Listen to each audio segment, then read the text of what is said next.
G'day guys, it's Alan Stewart here and welcome to my channel. So in this video, I'm going to be giving you my long-term review of the Therno 360 pot set from Therno 360.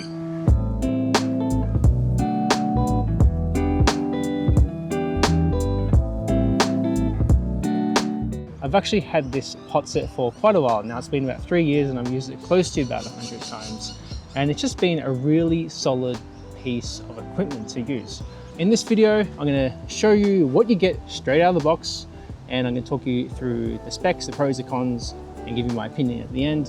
And I'm going to give you a comparison against other similar products on the market. So without further ado, this is what it looks like when you first take it out of the box. This comes in its own little bag here with the drawstring. So let's go ahead and open this up. Now it's not going to be exact because I have had it for a few years. And you can see it's got a few bits of scratches and a little bit of wear and tear. So let's go ahead and open it up. So it comes with the stove and storage case right here. You get a scourer. This isn't the original scourer, you get a different one. Of course, I've used the original scourer a long time ago. And you get a pot stand, which can fit both a 100 gram gas canister and a 230 gram gas canister. Okay, so let's go over some quick specs. Let's first talk about the pot set as it is.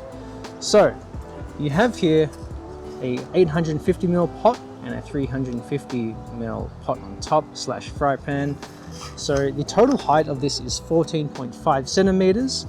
It's 11 centimeters on the bottom, 11 centimeters on top, and at its widest point, which is the rim here, that's 13.5 centimeters. Let's look at the 850ml pot separately.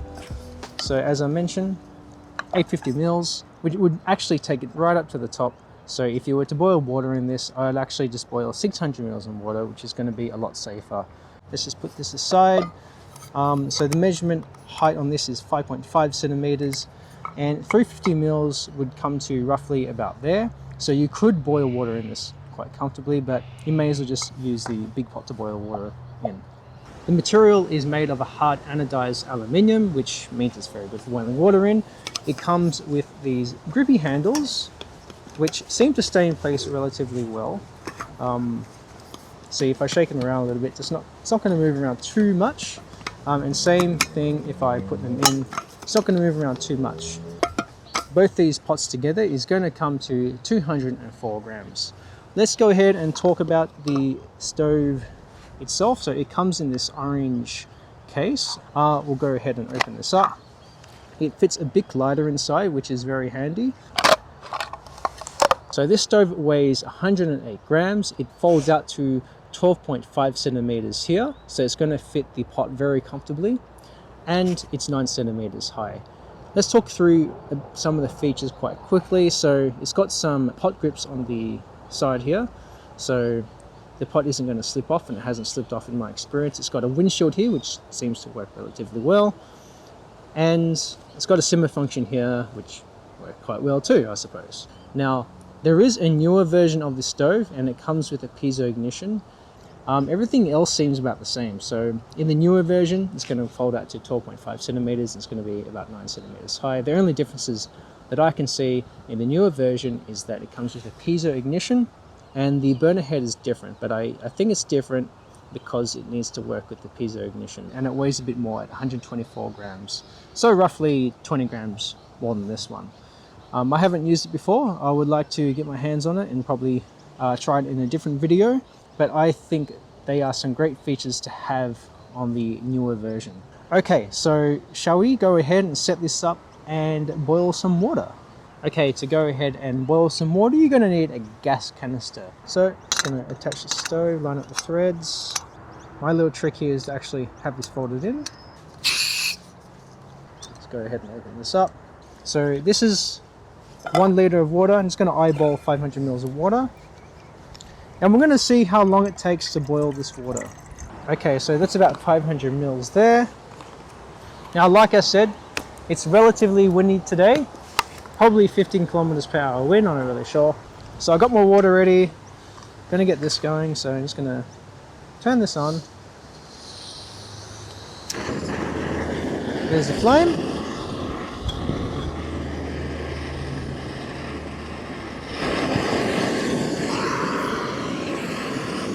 the lid on. All right, so I've got my timer going. I'm going to actually add about 20 seconds to the overall boil time because I was a little bit late in getting this timer set up. Okay, we are at 3 minutes 15 at the moment. Let's go and have a quick look. Still getting there, not quite.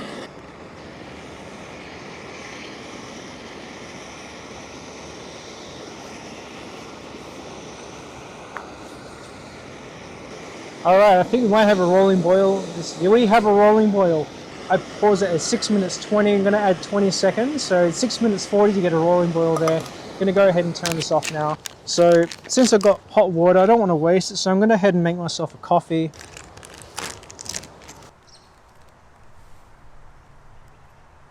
There are so many variables that can influence the boil time and your gas usage of your stove. So some of them being the environmental temperature. So the colder it is, generally it's going to take more gas and more energy to get to that boil. Also the thickness of the pot material. So the thicker the pot material is going to take more energy to boil that water. And other things like altitude, humidity, we've covered temperature already. So many factors can influence the gas usage and the boil time. So just to recap, that was 6 minutes 40 to get 500 mils of water to a rolling boil using the Furno 360 stove. That is a lot longer than it has taken me to boil water in the past. It usually takes me 3 to 4 minutes to boil 500 mils of water. Let's remember that we do have a bit of wind here, and actually my gas canister was about 20% full, just as a rough guesstimate. So that's my coffee done. So as I have my coffee, let's talk about some of the pros and cons about using this Furno 360 stove. Let's start off with the pros. One of the things I like about this pot set is actually the storage case for the stove, believe it or not. So it's relatively lightweight. It's a sort of like a hard plastic material, and it's bright orange, so it's easy to find in your bag, and it's going to protect the stove. And should you choose to put this canister inside your bag with other items like maybe a tent type of fabric or a jacket or something, it's going to protect those inside because these can catch on some softer material. Another good thing about this is that it's just been a really reliable piece of equipment. Like, it's never failed me. It's done its job boiling water, and it gets it done in a reasonable time. It is relatively lightweight, like it's not the lightest on the market, but it is relatively lightweight, and it just comes in at a really good price, which we'll talk about later. I guess another pro of this kit is actually the grippy handles. Like I said before, they stay relatively well in place. They're comfortable and they're not going to move around too much, as you can see. Okay, so let's go ahead and talk about the cons. One of my biggest ones is that you can't fit all the components inside here without removing the storage case.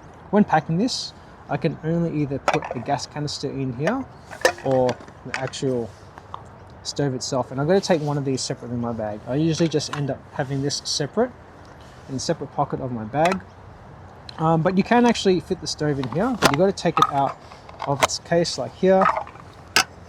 But it is a bit of a tight squeeze and it's going to rattle around in here, so you do need to put something like maybe a scourer, if I can manage to fit that in there, so it's not going to rattle around too much, which can be annoying. Now this is okay if you're using a 100-gram gas canister, as I have in here. If I wanted to use the 230-gram gas canister, you can still make it fit, but it's not going to fit snug. Oh, there we go. You can actually make it fit. Ideally, I would have liked to be able to put the stove in here together with the gas canister, but it's obviously not going to fit. So if you want to keep it in here, you've got to carry it separately. Another con about it is it's not a big deal, it's just its storage bag. One, it's a bit hard to put on, and two, it's pretty flimsy. I don't really like to use it, and I don't really bring it with me, apart from putting it inside the pot itself so the contents don't rattle around so much. But there it is. It's not a huge deal, but it's just a little thing. Another con about this is that overall size and bulkiness makes it hard to fit inside my bag. So I prefer to have something a lot narrower, and I actually bought myself these Stanley pot set. You can see that the Stanley pot set is a lot narrower. This is only 750 mils, so it's 100 mils less than this, but it can fit in my bag a lot better compared to this one. So there are actually two more things I forgot to mention in that initial recording. One of the things I wanted to mention was that there are no indentation markers on the pot to show how much water you're putting inside the pot, so that would have been an interesting feature. Another thing I would have liked to see is some sort of locking mechanism which could lock the two pots together, because you need the storage bag to keep these two pots together, and without it these pots are just going to come off quite easily and can be quite annoying sometimes. So if you could sort of like screw in the pot like that and it locks together, or lock the two pots together with the handles, that would have been a fantastic feature. So yeah, they're just the overall cons. They're not huge cons, they're just little trivial things. Alright, so let's go ahead, pack this away, and I'll give you my overall opinion of this pot set and compare it to a few other similar models on the market. So the trick to putting this away is you got to form a little triangle in the center when you fold these away. So there's our little triangle here.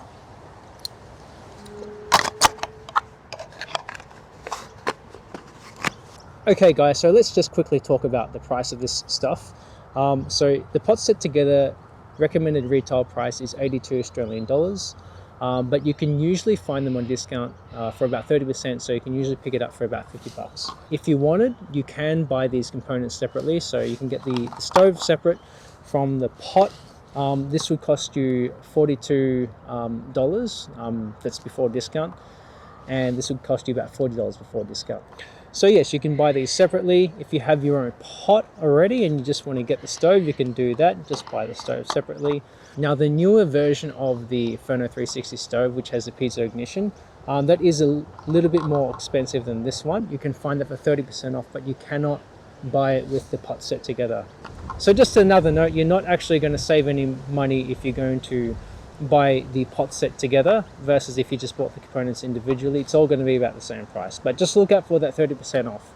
And if you like, I'm going to put an affiliate link for myself and for you guys in the description below. So if you buy from that link, then it's going to help this channel earn a little bit of money so I can continue to buy more camping gear and review it for you guys. So in comparison to a few other similar products in the market, like the Soto Navigator cook set, which is a fantastic value cook set from what I can see online. It is a bit more pricier at $100 just for the pots themselves. And in comparison, this is what, 40 bucks before discount, and you can pick it up for about 30 bucks roughly. And that's not including a stove. Similarly, if you want something a little bit cheaper, you can get the Stanley cook set, not the one I just showed you, a different one.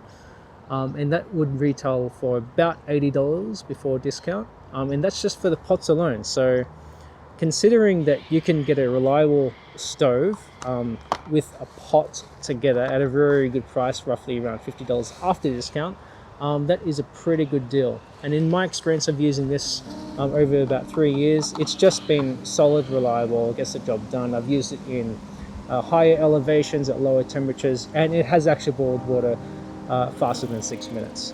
So that's going to do it, guys. Thanks for watching this video. So if you want to see my winter gear list, click on that video there, and if you just want to see me hiking, just doing some hiking, I'll put that video right here. So that's it for me, guys. Thank you so much for watching. Don't forget to subscribe to the channel if you like this type of content, and like the video, and I'll see you guys in the next video.